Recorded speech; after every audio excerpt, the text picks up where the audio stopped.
You're listening to Science Coast with Mallory Havens and Chris White. So, we are already getting feedback from our fans. And last week we did an episode about when you have the evidence, but you don't have buy-in. And got some feedback, David, Kim, you know who you are, that we didn't really address the question directly. So Mallory and I thought that we'd come back to it. we dove into evolution. We did, and they were very pleased. The feedback we got was they thought it was a fantastic conversation about evolution, but they said that they learned about evolution, but not about how to deal with situations where you have the evidence, but you don't have the buy-in. Correct. Yeah.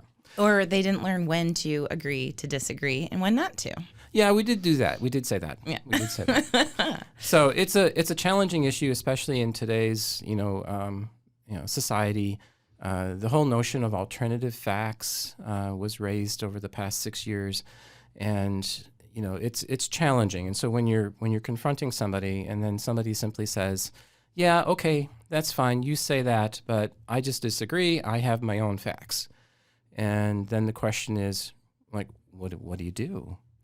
Well, first, I think you have to define what a fact is, because you can't have one set of facts and someone else has another. You don't own facts. Facts are facts. So are facts related to truth? I think they're getting at that. So facts are trying to discover fundamental truths or establish that, but facts are not beliefs. Okay, so facts are not beliefs. Facts are then reproducible. Yes, they should be, at least through the science lens, they have to be testable, and therefore you have to be able to support your hypothesis. Or there can just be facts like, no, that is a law on the books. Like, that exists, and here it is in writing. Cool. So wishful thinking is one thing, and I may wish that the world worked in a particular way, but then if I actually do some tests, then I can verify whether it does or not by collecting a series of facts, which would be independent of the person who collected them. I think that's also an important piece of it. Yeah, facts exist outside of whoever not just collected them, but you don't possess them. So you learn a piece of information. That information isn't only yours, and doesn't preclude other information. You have to be able to be flexible as these things come from all different sources, including yourself. So this is one of the differences, I think, between faith and in some sense, if I want to call it facts, is that faith is I wish something to be true. I want to believe something is true. And facts are independently verifiable by whoever wishes to go independently verify them. Faith also is how you feel, right? So facts exist regardless of how you feel about them. You don't have to like them, but it doesn't make them untrue. And as a scientist, what I like about facts is I can use them to make predictions. And I can use the facts to help create outcomes that I'm interested in. So if I use facts that I know are true about the weather, I can make predictions about whether I should bring an umbrella later or not, as opposed to, gee, I hope it doesn't rain on Saturday. I like to wing it. Do you? I All do. the time? I do. It's a risk I'm willing to take to not carry an umbrella. Yeah, I understand that. But I still believe that having command of facts allows me to make predictions and to achieve outcomes that are more desirable. Right. And when you do anything that's evidence-based, you're going to be more successful. So that's why when it comes to teaching, you like to do evidence-based teaching where you're not just throwing things at a wall, but you're using things that have been tested, tried, and true to actually help people learn. And one of the challenges is that, humans are basically humans. And we don't necessarily want to just believe that something is true because somebody else says it. We oftentimes have to experience it ourselves. So spouting facts at somebody typically doesn't work very well. Yeah. No. Just aggressively yelling, "This is the fact." It doesn't necessarily get a great response from somebody who has a contradictory opinion. And I think this is where, our super fans were telling us that you didn't address the issue, because we were talking from a scientific perspective. We were talking about having the evidence and something being true based on the evidence.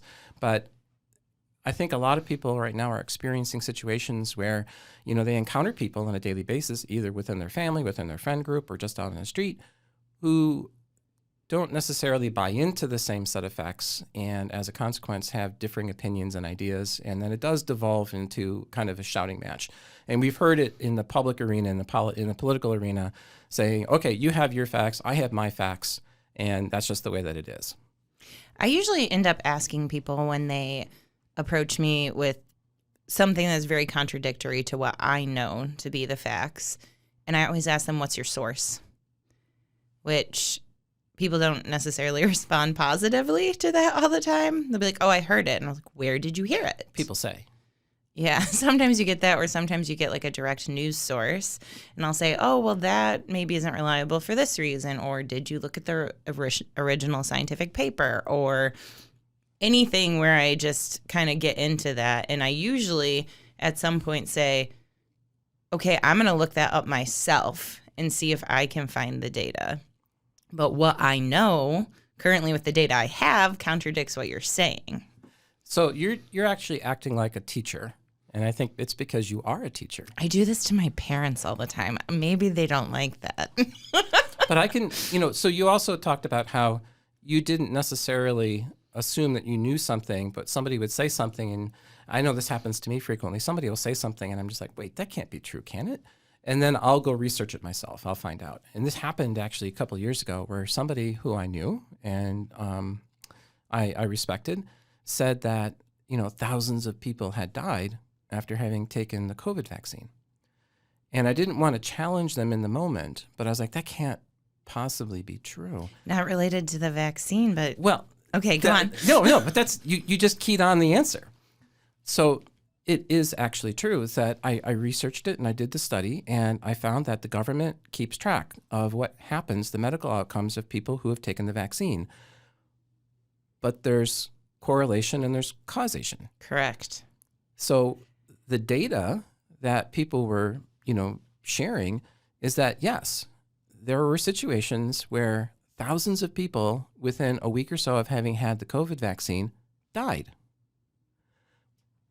And then what they left off is that it had absolutely nothing to do with the vaccine. Right. People die every day. And then the challenge is, okay, so here's a specific example where, people are looking for and they cherry pick information which allows what they think and feel to be true. And I don't want to think that COVID vaccines are safe. Therefore, if somebody says thousands of people have died after taking the COVID vaccine, I will jump to a conclusion that fits with how I feel inside of me. Right.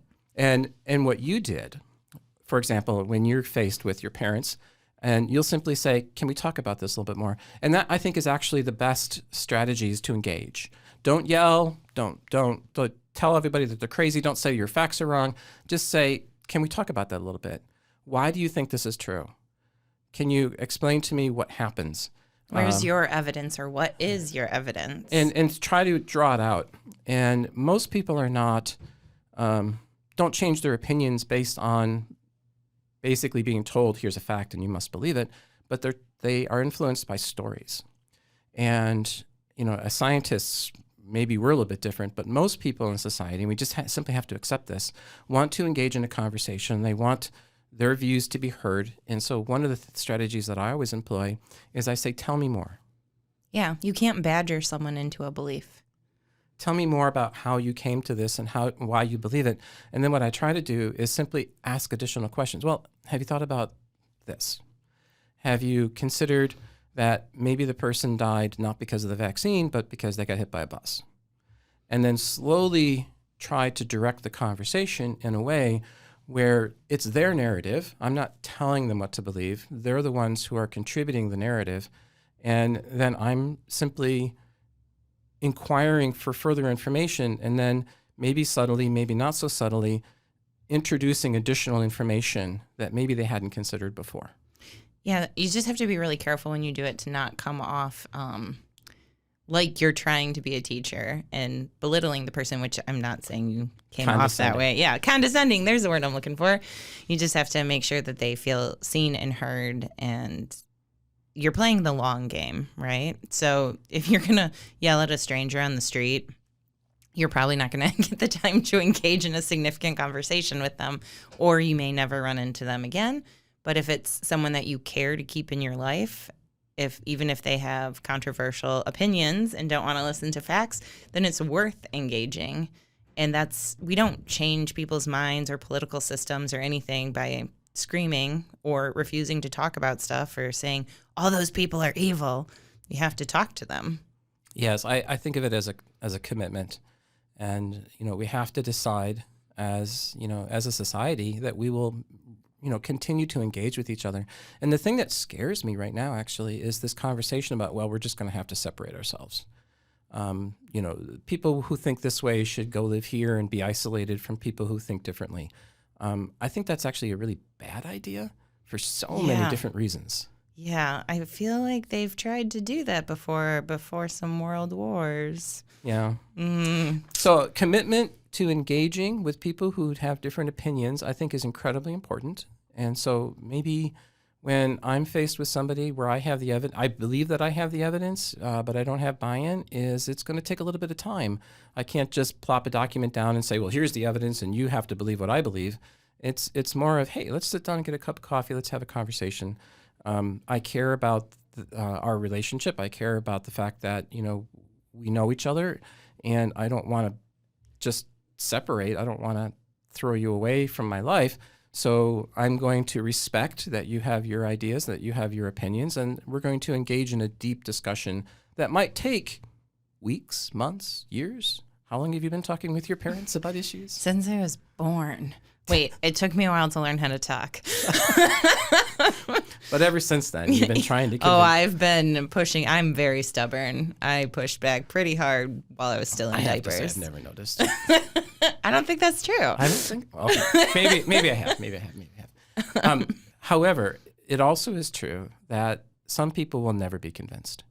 Right. That they hold on to this true faith in something regardless of what the evidence says.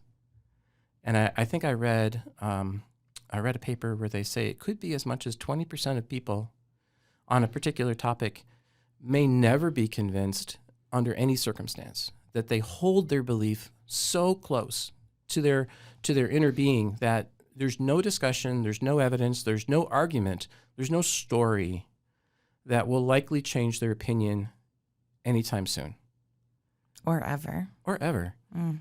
And I think sometimes, unfortunately, it's just, okay, I don't agree I'm not going to agree to disagree, but I'm not going to continue to engage either, because I don't want people to think that, if they're putting themselves in danger, if the other person is threatening, that you need to continue the engagement, because there have to be limits. There always have to be limits. Right. You have to decide where your boundaries are and then be able to actually maintain them.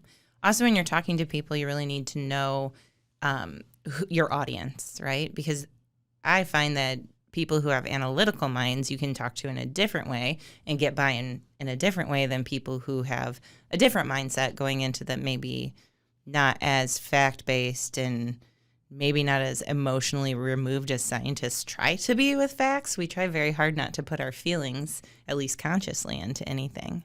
So know your audience when you're talking to them. And if they're a feelings-based person, then you're going to have to give space for those feelings. Absolutely agree.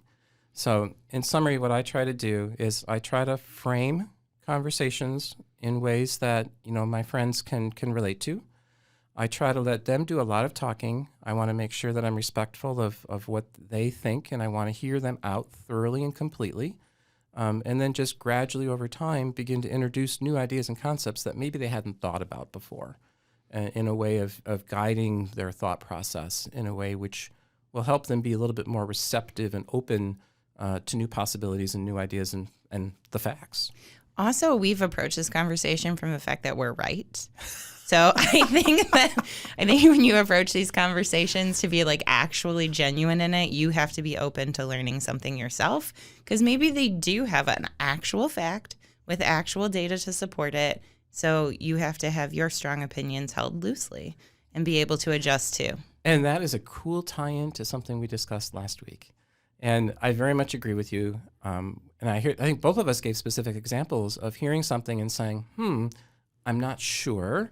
I'm not going to respond in the moment. I'm going to go look this up and try to educate myself further to make sure that I am in control of the information as well. Right. Sometimes it takes a lot of self-confidence and courage to just say, I don't know. Oh, I remember doing that in class all the time. Oh, I do that in class all the time, but I understand that sometimes it's scary to just be like, I don't have that information when someone expects you to.